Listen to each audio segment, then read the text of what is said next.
At the U.S. Mexico border, the number of unlawful crossings dropped in July. It's the fifth straight month of declines, according to government figures obtained by CBS News.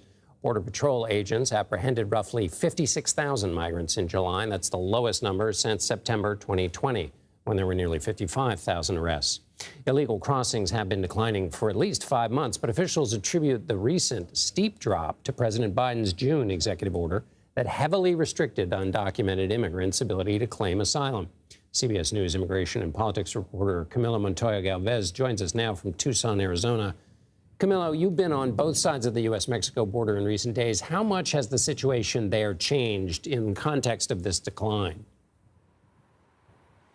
John, the reality on the ground here along the U.S. Mexico border has changed dramatically and markedly in just a few months. As you know, back in 2023, Border Patrol saw record levels of migrant crossings here, but in recent months, those crossings have plummeted. And as you mentioned, in July, we saw the lowest level of illegal immigration here since the fall of 2020, nearly 4 years ago during the Trump administration.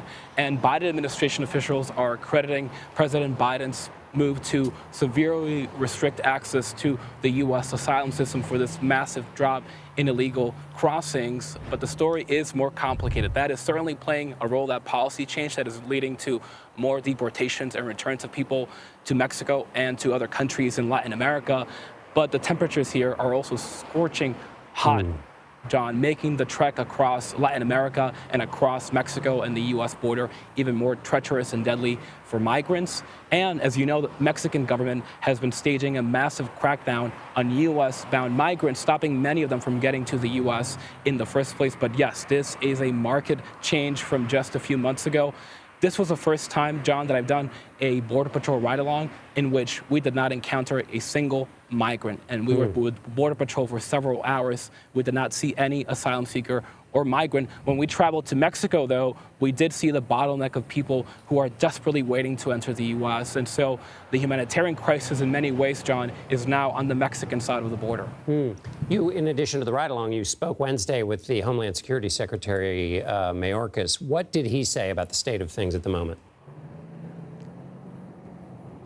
Well, look, the Biden administration is certainly crediting the asylum crackdown that President Biden enacted in June for this massive change at the border. But that policy has faced criticism from Republicans who say it came too little, too late during an election year, that it was fueled by political concerns around immigration, and also from progressives who are saying in federal court, actually, by suing the administration over this policy, that it runs afoul of U.S. asylum law. And I asked Mayorkas about this criticism. Let's take a listen. The asylum system is open. The border is not. People need to take the lawful, safe, and orderly pathways that we have developed. That is a matter not only of law enforcement, of border enforcement, that is a matter of humanitarian imperative.